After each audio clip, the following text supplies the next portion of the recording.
హల్లెలూయా. చదువుకున్న లేఖన భాగం మనం ఒకసారి ఆలోచన చేసినప్పుడు మార్కు సువార్త 6:35-41 యేసు క్రీస్తు ఆయన శిష్యులతో కలిసి అద్దరికి వెళ్తున్నాడు. ఆయన ఒక దోణిలో సముద్ర ప్రయాణం ఆయన చేయుచున్నాడు.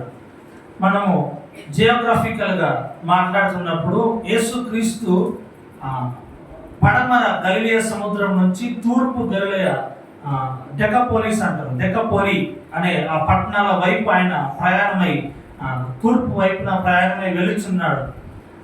ఆ ప్రాంతంలో ఆ ప్రయాణమై వెళుచున్న ఆ సమయంలో జరిగిన ఒక చిన్న సంఘటన మనం ధ్యానం చేయబోతున్నాం. అయితే ఈ సంఘటన జరగక ముందు యేసుక్రీస్తు ప్రభుల వారు ఎన్నో అద్భుత కార్యాలు, ఆశ్చర్య కార్యాలు చేశారు.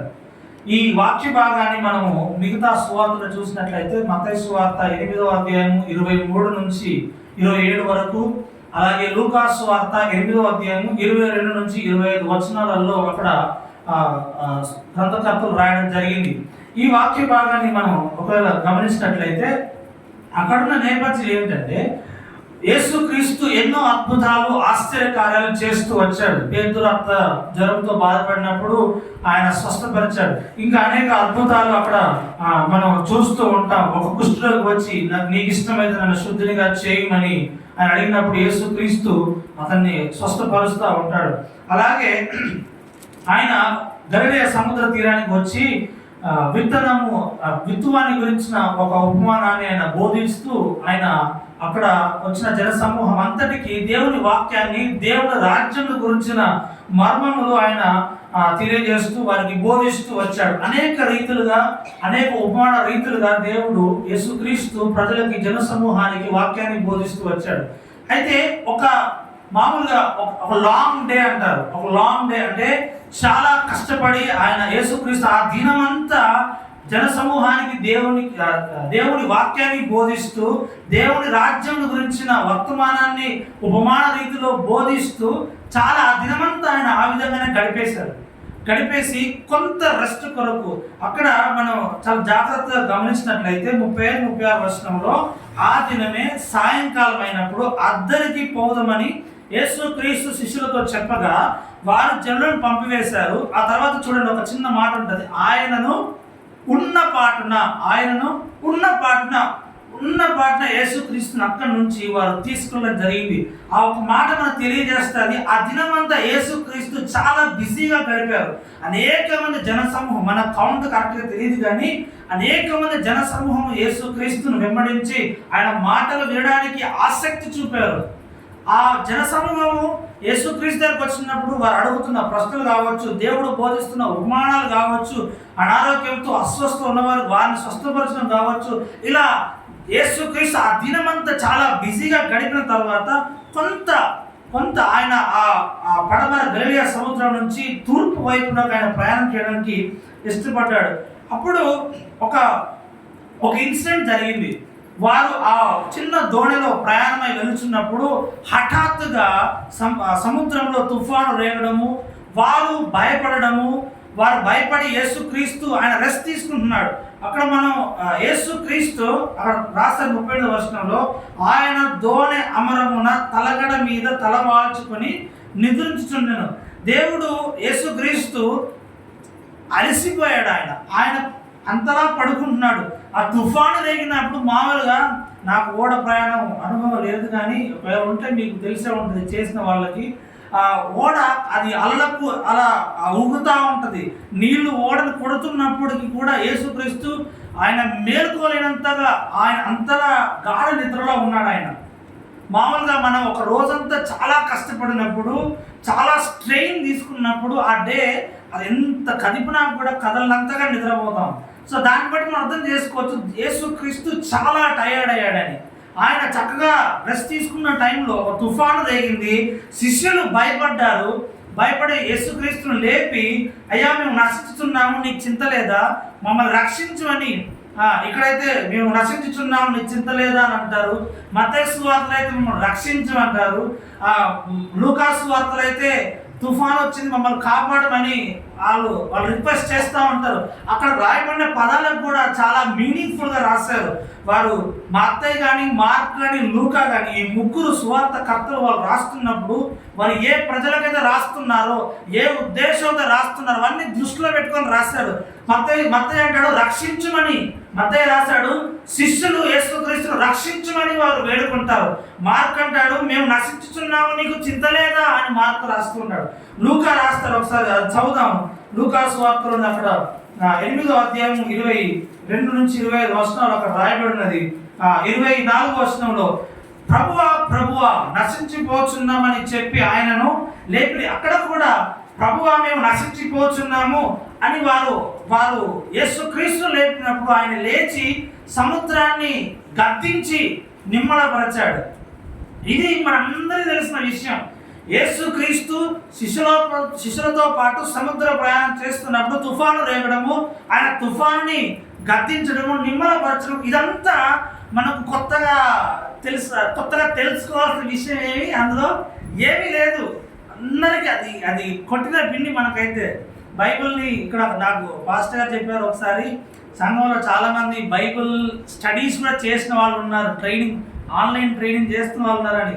సో అందరూ మంచి సీనియర్ మోస్ట్ బిలీవర్స్, మంచి విశ్వాసులు. సో మనకి వాక్యం చదివితే కొత్త ఏం కాదు, కొట్టిన పిండి. దేవుడు ఇలాంటి అద్భుతాలు ఆశ్చర్యాలు చేశాడని బైబిల్లో చదవడం కొత్త ఏం కాదు. అయితే నాకు వ్యక్తిగతంగా నేను చదువుతున్నప్పుడు దేవుడు నాకు బయలుపరిచిన 5 విషయాలు ఈరోజు మనం గమనిద్దాం. 5 పాయింట్స్ కాదు, 5 విషయాలు. జస్ట్ ఆ సంఘటనలో ఒక 5 విషయాలు, అంటే ఒక పెద్ద సిచ్యువేషన్ని నేను బ్రేక్ డౌన్ చేస్తూ వస్తున్నాను, సమ్మరైజ్ చేస్తున్నాను.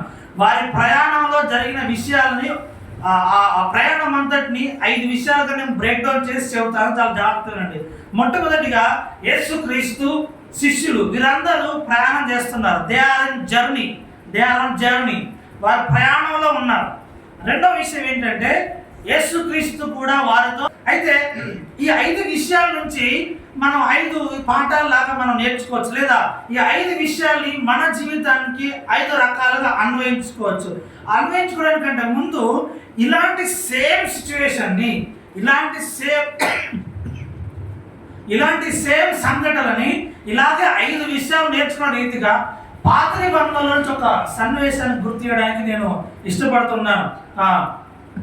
మీరు బైబిల్ తెలిసినట్లయితే నిర్గమకాండము 17వ అధ్యాయంలో ఒక మాట మనం చదువుకున్నాం.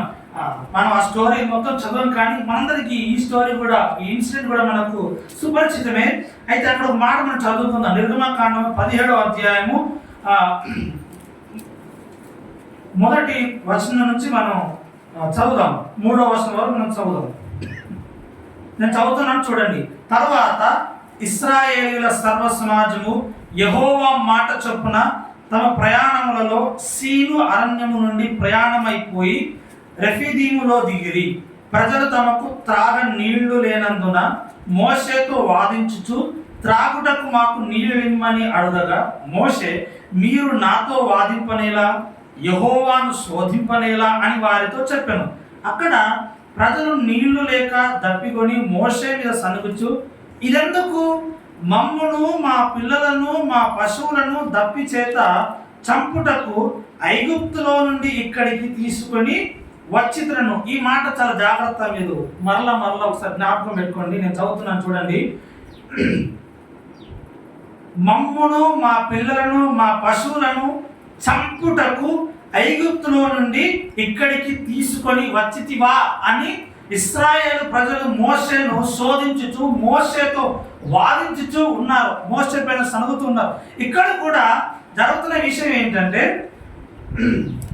అక్కడ మనం గమనించాల్సిన విషయం ఏంటంటే, ఇశ్రాయేలు ప్రజలు ఐగుప్తు బానిసత్వంలో నుంచి వాగ్దాన దేశంలో వెళుతున్న ప్రాంతంలో ఆ సమయంలో వారికి ఎదురుగా ఎర్ర సముద్రం వస్తుంది. ఎర్ర సముద్రం వచ్చినప్పుడు వీళ్ళు ముందు ఇశ్రాయేలు, వెనకాల ఫరో సైన్యం వెంబడిస్తూ ఉంటుంది. అక్కడ కూడా వారు పలికిన సేమ్ మాట. ఆ మాట ఏంటంటే, మమ్మును, మా పిల్లలను, మా పశువులను చంపుటకు ఇక్కడికి తీసుకొని వచ్చావా అని అడుగుతారు. ఇశ్రాయేలు ప్రజల జీవితంలో కూడా వారికి ఎదురైన ప్రతి సమస్య ఎదురైన ప్రతిసారి వారు అడిగిన ప్రశ్న, మమ్మను, మా పిల్లలను, మా పశువులను చంపడానికి ఇంత దూరం తీసుకొచ్చావా?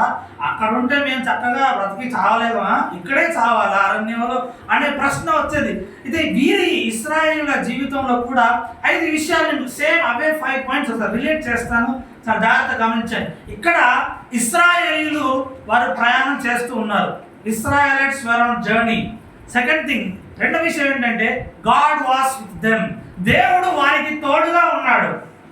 ఎలా చెప్తారు సార్ దేవుడు అంటే, చక్కగా ఎండ దెబ్బ తగలకుండా మేఘస్తంభాన్ని, చీకట్లో కాళ్ళకు దెబ్బ తగలకుండా అగ్నిస్తంభమును, కనీసం బట్టల చెమట వాసన రాకుండా క్షేమంగా మరి మార్గ మధ్యలో మన్నాను చక్కగా చంటి బిడ్డలా కాచుకుంటూ నడిపించాడు ఆయన.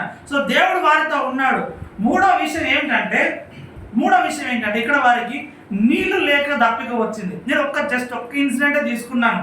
ఇశ్రాయేలు చరిత్ర తీసుకుంటే ఈ మూడో పాయింట్కి ఎన్నో సంఘటనలు. You can take Red Sea as an example also. ఎర్ర సముద్ర ఆ సన్నివేశం కూడా ఉదాహరణ తీసుకోవచ్చు. సో నేను దాన్ని మొత్తం ఓవరాల్గా జనరలైజ్ చెబుతున్నాను. ఏమిటంటే మూడో విషయం, ఒక సమస్య ఇశ్రాయేలు జనాంగం ఎదుట ఉన్నది. ఓకే, నాలుగో విషయం ఏంటంటే ఇశ్రాయేలీలు మోషేతో వాదించారు, దేవుణ్ణి కూడా వారు శోధించారు. వారు దేవుని పైన సనిగారు, దేవుణ్ణి శోధించారు. మోషేతో, దేవుని యొక్క ప్రవక్త అయిన మోషేతో వారు వాదించారు. ఐదో విషయం చెబుతాను. ఐదో విషయము, దేవుడు వారి అక్కరను తీర్చాడు, లేదా దేవుడు అద్భుతాన్ని అక్కడ చేశాడు. చూడండి, మత్తయి సువార్తని, నిర్గమకాండాన్ని, లేదా మత్తయి సువార్తలో జరిగిన సన్నివేశాన్ని, లేదా 12 మంది శిష్యుల జీవితంలో జరిగిన సన్నివేశాన్ని, 12 గోత్రపు వారైన ఇశ్రాయేలు ప్రజల జీవితంలో జరిగిన సన్నివేశాన్ని ఒకసారి టాలీ చేసినప్పుడు, కంపేర్ చేసినప్పుడు, ఇక్కడ ఇశ్రాయేలు ప్రయాణంలో ఉన్నారు, 12 శిష్యులు, 12 మంది అపోస్తలులు యేసుక్రీస్తుతో పాటు ప్రయాణంలో ఉన్నారు. ఇక్కడ వీరితో పాటు ఇశ్రాయేలుతో పాటు దేవుడు తోడుగా ఉన్నాడు, అక్కడ శిష్యులతో పాటు దేవుడు తోడుగా ఉన్నాడు. ఇక్కడ ఇశ్రాయేలుకు ఒక సమస్య వచ్చింది, అక్కడ శిష్యులకు ఒక సమస్య వచ్చింది. ఇక్కడ ఇశ్రాయేలు దేవుడి పైన సరిగారు, ఇక్కడ వీరు దేవుణ్ణి శోధించారు. ఇక్కడ ఇశ్రాయేలుకు దేవుడు అద్భుత కార్యాన్ని, సూచక్రియను చేశాడు. ఇక్కడ శిష్యులకు జీవితంలో కూడా దేవుడు అద్భుతాన్ని, ఆశ్చర్యాన్ని చేశాడు. హల్లెలూయా. There is an absolute connection between Israelites and 12 apostles. ఇశ్రాయేలు జనాంగానికి 12 మంది అపోస్తలులకి చాలా ఒక రకమైన కనెక్షన్ మనం చూస్తూ ఉంటాం. ఈ 2 సన్నివేశాలు మనం గమనించినట్లయితే, ఈ మామూలుగా మన జీవితంలో కూడా మనము ఈ జీవితంలో ప్రయాణం మనం జీవిస్తూ ఉంటాం. ఎన్నో అవరోధాలు ఎదుర్కొంటూ ఉంటాం, ఎన్నో విజయ శిఖరాలు మనం ఎక్కుతూ ఉంటాం, ఎన్నో తీపి అనుభవాలు మనం పొందుకుంటూ ఉంటాం, కొన్ని చేదు అనుభవాలు పొందుకుంటూ ఉంటాం. ఇవన్నీ ప్రతి వ్యక్తి జీవితంలో మనం చూసేదే. అయితే ఈ 2 సన్నివేశాలు మనం చూసినప్పుడు అబ్సల్యూట్ కనెక్షన్, 100% ఒక ప్రాపర్ కనెక్షన్ మనం చూస్తూ ఉంటాం. అయితే ఈ 5 సన్నివేశాలని నేను ఫస్ట్ అపోస్తల జీవితం నుంచి 5 విషయాలు తీశాను. ఇప్పుడు ఇశ్రాయేలు జీవితం నుంచి 5 విషయాలు తీశాను. ఇప్పుడు ఇవన్నీ కొన్ని వేల సంవత్సరాల క్రితం జరిగిన విషయాలు, కొన్ని వేల సంవత్సరాల ముందు జరిగిన ఒక సన్నివేశాలు. సేమ్ అవే 5 అంశాలు. యేసుక్రీస్తు ఫస్ట్ సెంచరీలో, మొదటి శతాబ్దంలో, దాదాపుగా ఇప్పుడు ఈ సన్నివేశం జరిగినప్పుడు 30 నుంచి 33 ఆ సంవత్సరాల మధ్యలో ఈ సన్నివేశం జరిగింది. ఆనాడు ఇశ్రాయేలు వారు ఫేస్ సిచ్యువేషన్ క్రీస్తు పూర్వం 1440 సంవత్సరం ఆ తర్వాత జరిగింది. చూడండి, ఆల్మోస్ట్ ఒక 1400 సంవత్సరాల తర్వాత అట్లాంటి ఒక సిచ్యువేషన్, అలాంటి ఒక క్వాలిటీస్ శిష్యులు చూస్తూ ఉన్నాం. ఆ శిష్యుల్లో జరిగిన తర్వాత 2000 సంవత్సరాల తర్వాత ఈనాడు ఇవే 5 విషయాలు మన జీవితంలో మనం చూసుకోవచ్చు. హల్లెలూయా. ఇవే 5 విషయాలు మన జీవితంలో కూడా మనము చూసుకోవచ్చు. ఎలా అంటారా, నేను చెబుతాను, చాలా జాగ్రత్తగా అండి. శిష్యులు ప్రయాణంలో ఉన్నారు, మనము ఈ జీవితం ఒక ప్రయాణంలో ఉన్నాం. ఈ జీవన ప్రయాణంలో మనం జీవిస్తూ ఉన్నాం.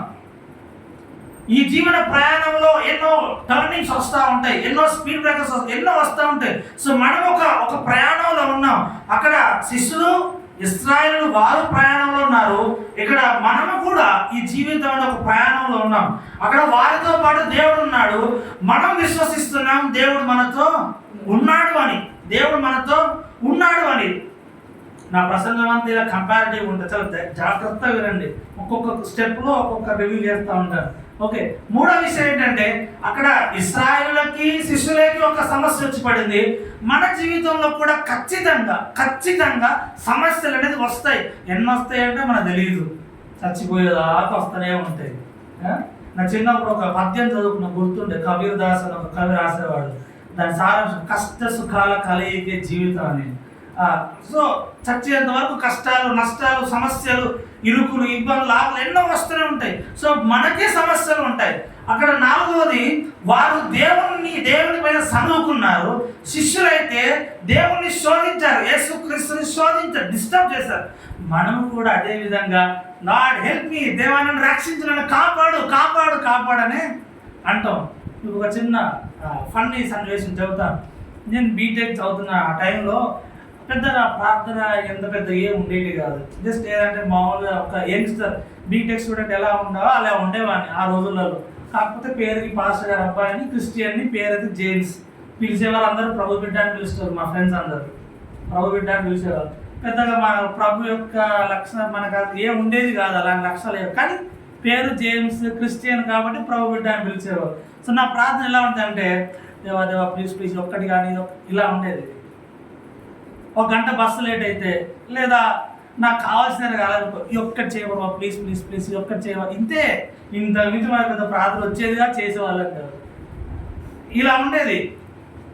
ఇలా అంటే మనం మనుషులంగా దేవుణ్ణి శోధించేటప్పుడు, దేవుణ్ణి ప్రార్థించేటప్పుడు చాలాసార్లు ఈ ఒక్క కష్టం నుంచి బయటపడితే బాగుంటుంది, దేవో ఈ ఒక్కటి దాటించవచ్చు కదా అంటారు. ఈ ఒక్కటి దాటిన తర్వాత ఇంతకంటే పెద్దది వస్తుంది, అప్పుడు అంటారు ఈ ఒక్కటి దాటించవచ్చు కదా అంటారు. మనం గ్రహించాల్సిన విషయం ఏంటంటే సమస్యలు వస్తూనే ఉంటాయి. కానీ అక్కడ వాళ్ళు ఇశ్రాయేలీయులు శిష్యులు ఏ విధంగా యేసుక్రీస్తును శోధించారో మనము కూడా, మనకు వేరే దిక్కు లేదు, ఆయన తప్ప వేరే దిక్కు లేదు. ఎటు తిరిగినా ఎన్ని తిరిగినా మళ్ళీ తిరగాల్సి, అక్కడ వెళ్ళాల్సింది. పక్షి ఎంత తిరిగినా కూడా మళ్ళీ చేరాల్సింది అదే గూటికి. సో మనిషి ఎన్ని చోట్లకి వెళ్ళినా రావాల్సింది మళ్ళీ యేసుక్రీస్తు దగ్గరికే. సో ఆ యేసుక్రీస్తుని మనం శోధిస్తూ ఉంటూ కొంతమంది గంట ప్రార్థన చేస్తారు, కొంతమంది ఉపవాసాలు ఉంటారు. నారాయణుడు నా బీటెక్ టైంలో అయితే దేవా ప్లీజ్ యొక్క హెల్ప్ చేయవా అని ఆ రకంగా ప్రార్థన చేస్తారు. ఇప్పటికీ చాలామంది యంగ్స్టర్స్ కూడా అలానే ప్రార్థన చేస్తూ ఉంటారు. ఒక్కసారి ఈ ఒక్క ఎగ్జామ్ పాస్ అయితే చాలు, ఇలా రకరకాలుగా దేవుణ్ణి శోధిస్తూ ఉంటారు. అక్కడ ఐదో విషయం ఏంటండి, వాళ్ళ జీవితంలో చేసిన ఐదో విషయం, దేవుడు ఒక అద్భుతాన్ని వాళ్ళ జీవితంలో చేశాడు. అక్కడ నీళ్ళు ఇచ్చాడు, ఎర్ర సముద్రం పాయలు చేశాడు, ఇక్కడ సముద్రాన్ని ఒక తుఫాన్ అణిచివేశాడు. That's all, okay, that's fine. కానీ జనరలైజ్గా చెప్పాలంటే దేవుడు ఒక అద్భుతాన్ని చేశాడు. మనం ప్రార్థించి దేవుడి సన్నిధిలో కనిపెట్టి ఏడ్చి గోజాడినప్పుడు దేవుడు మన సమస్యను కూడా ఖచ్చితంగా తీరుస్తాడు. ఆ విశ్వాసం నాకుంది. ఎంతమందికి ఉందో నాకు తెలియదు.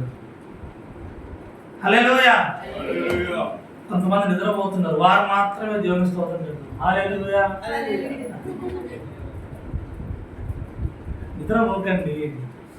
నేను ఫస్ట్ టైం వచ్చినప్పుడు ఒక మాట చెప్పాను మీకు, సంఘంలో వాక్యం ప్రదర్శినప్పుడు, నీ సన్నిధానములో సంపూర్ణ సంతోషం. అంతే, అదొక్కటి అక్కడ వరకు కావాలి.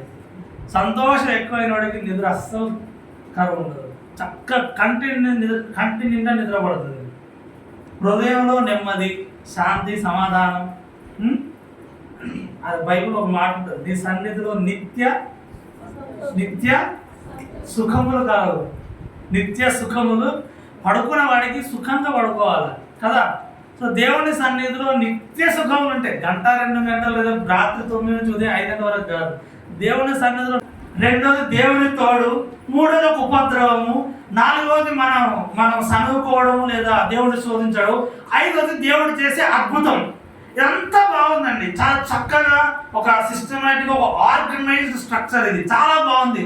మనము జీవితం జీవిస్తున్నాము, దేవుడు మనకు తోడుగా ఉన్నాడు. వాక్యం చదువుతున్నాం, ప్రార్థన చేస్తున్నాం, ఆరాధనలో చాలా యాక్టివ్గా పార్టిసిపేట్ చేస్తున్నాం. మనకు దేవుడు ఆశీర్వదించిన కొలది కానుక సమర్పిస్తున్నాం. శక్తి వంచన లేకుండా సంఘ కార్యక్రమంలో పొందుకుంటున్నాం, చేయూతనిస్తున్నాం. చక్కగా ఆత్మీయ జీవితంలో చక్కగా ఎదుగుతున్న అన్ని బాగుంది, ఫైన్. దేవుడు మనకు తోడే ఉన్నాడు. సరే, ఎప్పుడో చప్పుడు ఉపద్రవం వచ్చింది, రాగానే సనుక్కున్నాం, దేవుడు శోధించాం. అయ్యో ప్రభువా నన్ను కాపాడు కాపాడు, నేను నశించిపోతున్నాం. Don't you care. అక్కడ శిష్యులు అన్నారు చూడండి, అక్కడ ఏమన్నారు 38వ వచనంలో, బోధకుడా మేము నశించుతున్నాము, నీకు చింతలేదా? Lord we are perishing, why don't you care? మేము నశించిపోతున్నాం, మేము సర్వనాశనం అయిపోతున్నాం, మా జీవితం ఆగమైపోతున్నది. కనీసం బిట్ ఆఫ్ కన్సర్న్, కొంచెం కూడా మా మీద చింతలేదా అని మనం కూడా ప్రార్థన చేస్తాం. వాస్తవం ఒప్పుకుందామండి, మనం కూడా అంటే ప్రార్థన చేస్తాం. ప్రభువా ఇంతగా చేస్తాడు కదా, నాకే ఎందుకు? నిన్ను ఎరగని ఒక ప్రజలు, నీవు తెలియని ఒక అన్యజనుడు వాడి పట్టినల్లా బంగారం అవుతుంది, నేను ఏది ముట్టుకున్నా మస్ అవుతాను. ఇలాంటి ప్రార్థన మనం ఎప్పుడు చేయలేదు. చేస్తారు అంటే మీరు చేయకపోతే కొంతమంది క్రైస్తవులు చేస్తూ ఉంటారు. ఒక అన్యుడు పట్టుకున్నదల్లా బంగారం అవుతాడు, వాడు ఎదుగుతా ఉన్నాడు, నేను మాత్రం ముట్టుకుంటే మస్ అయిపోతున్నది. ఎందుకు నా జీవితం ఇలాగా? నువ్వు ప్రత్యేకంగా, you are specially chosen by the Lord, నీవు దేవుని చేత ప్రత్యేకంగా ఏర్పరచబడిన వాడవని వాక్యం నుంచి సేవకుడు ప్రకటిస్తూ ఉన్నాడు. నీ వాక్యం నాకు బోధిస్తూ ఉన్నది. మరి ప్రత్యేకంగా ఏర్పరచుకోవడం అంటే ముట్టుకున్నదిలా మసైపోవడమా? ఇలాంటి ప్రశ్నలు మన జీవితంలో వస్తూ ఉంటాయి. అదే రీతిలో మనం ప్రార్థన చేస్తూ ఉంటాం. వీళ్ళ బాధ మనకి ఎందుకులే, ఆడు కష్టం తప్పేసాడు, హ్యాపీ అని దేవుడు కూడా మన బాధ వినలేక, మన సనుగులు గుణులు వినలేక, okay you are granted, enjoy అని దేవుడు మన జీవితంలో ఒక అద్భుతం చేయగానే then the story repeats again. అదే సేమ్ కథ మళ్ళీ మళ్ళీ మళ్ళీ మన జీవితంలో జరుగుతూ ఉంటుంది. ఇక్కడ మనం నేర్చుకోవాల్సిన విషయం ఏమిటంటే, ప్రయాణం జరుగుతూ ఉన్నది, ప్రయాణము సాఫీగా సాగుతూ ఉన్నది. అయితే ప్రయాణంలో మనం గమనించాల్సిన విషయము, దేవుడు మనకు తోడై ఉన్నాడు, దేవుడు మనతోనే ఉన్నాడు. దేవుడు మనకు కనిపించకపోవచ్చు, శిష్యులకైతే దేవుడు చక్కగా కనిపించాడు. యేసుక్రీస్తు అక్కడ ఇశ్రాయేలు ప్రజలకు దేవుడు తాను ఒక మేఘ స్తంభాన్ని, ఒక అగ్ని స్తంభాన్ని పంపించాడు, మన్నాన్ని పంపించాడు. ఒక ఆశ్చర్యకార్య రూపంలో కావచ్చు, ఒక వస్తు రూపంలో కావచ్చు, తన శక్తిని దేవుడు బయలుపరిచాడు. మన జీవితంలో కూడా ఈ సృష్టిని చూసినప్పుడు, మన జీవితంలో జరిగే గొప్ప కార్యాలను గమనించినప్పుడు దైవ శక్తిని, దేవుని యొక్క దైవత్వాన్ని మనము అనుభవిస్తూ గమనిస్తూనే ఉన్నాం. అయితే శిష్యులు చూడండి, శిష్యులు దేవుని యొక్క ప్రెసెన్స్ని వాళ్ళు మర్చిపోయారు. యేసుక్రీస్తు సృష్టికర్త అయిన దేవుడు వారితో ఉన్నాడనే విషయాన్ని వారు గమనించలేకపోయారు. హల్లెలూయా, హల్లెలూయా. దీని ముందు సంఘటనలు మనం చూసినప్పుడు ఒక వ్యక్తి అస్వస్థత లేదా అనారోగ్యంతో ఉన్నప్పుడు యేసుక్రీస్తు స్వస్థపరిచాడు. తన సొంత అత్త, పేతురు అత్త జ్వరంతో బాధపడినప్పుడు వన్ ఆఫ్ ది అపోస్టల్స్ యేసుక్రీస్తు ఆమె స్వస్థపరిచాడు. ఆమె వెంటనే లేచి వారికి ఉపచారం కూడా చేసింది. ఒక అనారోగ్య పరిస్థితులు ఒక వ్యక్తిని మంచం మీద తీసుకొని వచ్చినప్పుడు నీ పాపములు క్షమించబడ్డాయని తన దైవత్వాన్ని సగర్వంగా అక్కడ ప్రకటించాడు యేసుక్రీస్తు. యేసుక్రీస్తు యొక్క దైవత్వాన్ని, యేసుక్రీస్తు యొక్క మానవ స్వభావాన్ని సంపూర్ణంగా చూసినప్పటికీ కూడా దేవుడు వారితో ఉన్నాడు అనే విషయాన్ని శిష్యులు మర్చిపోయారు. అరే బాబు, అక్కడ అనారోగ్యం ఉంటే స్వస్థపరిచాడు, ఇక్కడ ధైర్యం పడితే వదిలించాడు. ఈ సృష్టిని కంట్రోల్ చేయలేడా? ఈ ప్రయాణంలో యేసుక్రీస్తు వారితోనే ఉన్నాడు. వారు స్టార్ట్ అయినప్పటి నుంచి ఎండ్ అయ్యే వరకు ప్రయాణం అంతా యేసుక్రీస్తు వారితోనే ఉన్నాడు. కానీ వారి కళ్ళ ముందు యేసుక్రీస్తుని పెట్టుకుని వారన్న మాట ఏంటో తెలుసు. అక్కడ చూడండి, బోధకుడా మేము నశించిపోతున్నాము, నీకు కళ్ళ ముందు చిన్న పాప పడితే కనీసం ఆ మనిషి లేపలేదండి. కొంచెం అన్నా జాలి దయ కరుణ ఉండదు అని అంటారా లేదా? మామూలుగా తల్లులు కానీ పెద్దవాళ్ళు కానీ పాప పడిపోతే లేపచ్చు కదా, కొంచెం మానవత్వం లేదు ఇలా అంటారు కదా. శిష్యులు కూడా యేసు ప్రభువుని చూడండి, బోధకుడా మేము నశించుతున్నాం, నీ కొరకు మా తల్లిని, మా తండ్రిని, మా కుటుంబాన్ని, మా ఆస్తి అన్ని వదిలేసాం. వలలు వదిలేసాము, దూడలు వదిలేసాము, మా పనులు వదిలేసాము, మాకున్న ప్రాఫిట్, మాకు డబ్బు వచ్చే మార్గాలన్నీ వదులుకొని నీ కొరకు మేము సేవకు వచ్చాము. మేము నశించిపోతున్నాం. నీకు చింత లేదా? నీకు చింత లేదా? Don't you care? We are perishing lord, why don't you care? ఈనాడు క్రైస్తవ సమాజము దేవుని అడిగే ప్రశ్న ఇదే. నీ కొరకు సకల సుఖాలు, సకల భోగాలు అన్ని విడిచిపెట్టి నీవే మా దేవుడు నీ దగ్గరకు వస్తే నువ్వు చేసేది ఇదా బాబు? అంటే ఇక్కడ ఎలా చేస్తారో తెలియదు కానీ ఆంధ్రాలో, తెలంగాణలో, మా ప్రాంతంలో కొంతమంది ముసలి వాళ్ళు ప్రార్థన చేసేటప్పుడు, చేసిన ఆయన నీకు కొంచెం కూడా జాలి లేదా? నా కొడుకు ఎందుకు ఇట్లా చేస్తున్నాడు, లేదా మా కోడ ఇట్లా, ఇది ఇలాంటి ప్రార్థన ఉంటుందండి. కొంచెం కూడా నీ కొరకు ఇన్ని చేశాను కదా, నా మెడ మీద ఉన్న గొలుసంతా నీకు ఇచ్చాను కదా, ఇలాంటి ఉదాహరణ చెబుతున్నా. మాకున్న కొంత భూమిని నీ చర్చ కోసం ఇచ్చాం కదా, నీ గుడి కోసం, చర్చి తక్కువ అంటారు ముసలి గుడి అంటారు, నీ గుడి కోసం ఇచ్చాం కదా, ఇదేనా నువ్వు మాకు చేసేది రిటర్న్లో? Let me remind you, it is not a business deal. యేసుక్రీస్తు సహవాసం అనేది ఒక బిజినెస్ డీల్ కాదు. యేసుక్రీస్తు ప్రయాణం అనేది ఒక బిజినెస్ డీల్ కాదు. నేను ఇది ఇచ్చాను కాబట్టి నాకు ఇది రావాలి అనేది బిజినెస్ డీల్ కాదు. యేసుక్రీస్తు ప్రయాణం అన్నప్పుడు నీ ప్రయాణంలో ఎన్నో ఆపదలు, ఆటంకాలు వస్తూ ఉంటాయి. కానీ మనం గ్రహించాల్సింది, దేవుడు నాతో ఉన్నాడు. చూడండి, శిష్యులు యేసుక్రీస్తులకు ఎంత గొప్ప ధన్యత ఇచ్చిందంటే, పరలోక రాజ్యంలో 12 సింహాసనం మీద కూర్చొని 12 గోత్రముల వారికి తీర్పు తీర్చే ధన్యత ఇచ్చాడు. మరి వాళ్ళు అంత గొప్ప దేవుణ్ణి వాళ్ళు మర్చిపోయారండి. మన జీవితం కూడా అలానే ఉంది. ఆనాడు శిష్యులు సృష్టికర్త దేవుడిని కళ్ళెదుట పెట్టుకుని ఆయన పక్కన పెట్టారు. ఆయన మర్చిపోయారు. ఆయనలో ఉన్న ఆ దైవత్వాన్ని వారు మర్చిపోయారు. ఆయనలో ఉన్న ఆ శక్తిని వారు సందేహించారు. యేసుక్రీస్తు అక్కడ అంటాడు చూడండి 40వ వచనంలో, మీరెందుకు భయపడుతున్నారు? మీరు ఇంకను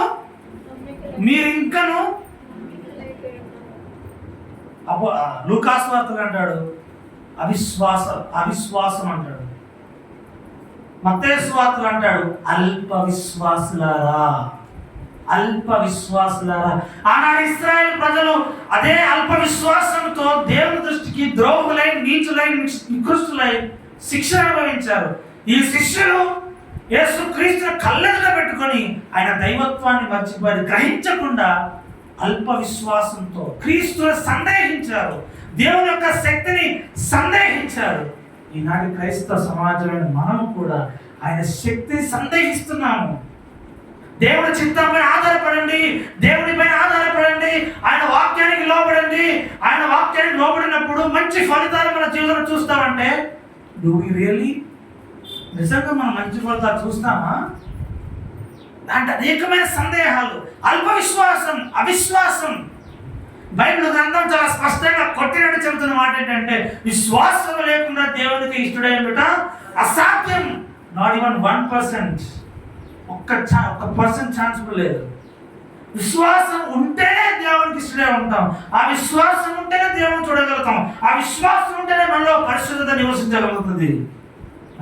అంతటి సందేహమైన జీవితము, అంతటి అవిశ్వాసమైన జీవితము, అల్ప విశ్వాసంతో కూడిన జీవితంతో దేవుని రాకడలో ఎత్తబడాలనే ఆశ ఉండటం అంత అవివేకమే. సంఘమా, ఈ మధ్యాహ్న కాల సమయంలో నేనేదో గొప్ప మర్మాలు ఏదో చెప్పాలని అనుకోవట్లేదు.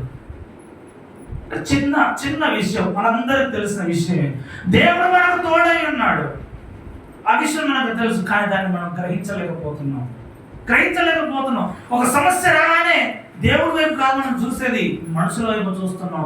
దేవుడి పైన కాదు మనం ఆధారపడేది, పరిస్థితుల పైన ఆధారపడుతున్నాం, మనుషుల పైన ఆధారపడుతున్నాం, మన బ్యాక్గ్రౌండ్ పైన ఆధారపడుతున్నాం, మన స్థితిగతుల పైన ఆధారపడుతున్నాం, డబ్బు పైన ఆధారపడుతున్నాం. దేవుని వైపు మాత్రం మనం చూడడానికి ఇష్టపడట్లేదు. అండ్ నాకు తెలియదు ఇక్కడ కూర్చున్న మీలో ఎంతమంది అలాంటి వారు ఉన్నారు. దేవుడు మన జీవితంలో ఎన్నో అద్భుత కార్యాలు చేశాడు, మనం అనుభవించాం. ఆయన కృపను, పరిశుద్ధాత్మక కార్యాన్ని మన జీవితంలో అనుభవించిన తరువాత కూడా ఆ దైవ శక్తిని మనం ఎన్నోసార్లు సందేహిస్తున్నాం. ఎంతవరకు న్యాయం, ఎంతవరకు అది కరెక్ట్ అని ఒకసారి మనం ఆలోచన చేసుకున్నాం. ఆనాడు శిష్యులు సందేహించారు. శిష్యుల కంటే దేవుడు ఒక అవకాశం ఇచ్చాడు. ఆ అవకాశం దేవుడు మనకు కూడా ఇస్తాడు. ఈ దినం ఒకవేళ మనం దేవా నేను సందేహించాను, కానీ ఈ రోజు నుంచి నాతో ఉన్నావనే విషయం నేను మర్చిపోను, గ్రహిస్తాను. ప్రతి స్థితిలో నీవు నాకు ఉన్నావని గ్రహిస్తాను అని మనం విశ్వాసం ఉంచాలి. ఆనాడు ఇశ్రాయేలు చూడండి, అక్కడ 17వ అధ్యాయం తర్వాత చదవండి. మోషే అంటాడు దేవుడితోని, మీరు కొంచెం అయితే రాళ్లతో కొట్టి చంపేలా ఉన్నారు బాబా అంటాడు. రాళ్లతో కొట్టి చంపేలా ఉన్నారు బాబా. ఇంతగా సందేహించారో. దాని ముందు 16వ అధ్యాయం అనుకుంటారా, ఐ థింక్ 16వ అధ్యాయం 15వ అధ్యాయం చూసినట్లయితే, ఎర్ర సముద్రం పాయలైన తర్వాత ఇదే ఇశ్రాయేలు సర్వ సమాజము దేవుడు చేసిన గొప్ప కార్యములను బట్టి, ఫరో సైన్యాన్ని ఎర్ర సముద్రంలో ముంచిన దాన్ని బట్టి దేవునికి ఒక కీర్తన పడతారు. దేవుడికి థ్యాంక్స్ చెప్తారు కీర్తన పాడుతూ. అదే సర్వ సమాజము దేవుని శోధిస్తూ వస్తున్నది. ఈనాడు సంఘంలో దేవుడు నా జీవితంలో గొప్ప కార్యం చేసిన సాక్ష్యం ఇచ్చిన ఒక సంఘ సభ్యులు అదే నెక్స్ట్ వారం దేవుడు నాకు ఏం చేశాడండి, నా జీవితంలో నేను ఏ మంచి పేర్లు పొందుకున్నానండి. ఇలాంటి మాటలు, ఇలాంటి ఒక అవిశ్వాసం మనందరిలో ఎక్కడో చోట ఏదో ఒక సందర్భంలో ఉండే ఉంటుంది. ఈ మధ్యాహ్న కాలం మనం నేర్చుకోవాల్సిన విషయం ఏంటంటే, దేవుడు ఆయన వాగ్దానం ఇచ్చాడు ఇమ్మానుయేలు అని. యేసుక్రీస్తు మనకు అనుగ్రహించాడు తండ్రి అయిన దేవుడు. ఆ దేవుడు మనతో ఉన్నాడు, మనకు తోడుగా ఉన్నాడు. నువ్వు ఏ స్థితిలో ఉన్నావు, నీ ప్రయాణంలో నీ తోటి ప్రయాణికుడుగా యేసుక్రీస్తు నీతో పాటు ప్రయాణం చేస్తూ ఉన్నాడు. అయితే నీకు వస్తున్న ప్రతి ఆపద, ప్రతి సంకటము ఆయన ఎరిగి ఉన్నాడు. ఒక్కటి మనం విశ్వసించాలి, దేవుడు నాతో ఉన్నాడని మనము విశ్వసించినప్పుడు అద్భుత ఆశ్చర్యకారాలు మనం చూస్తాము.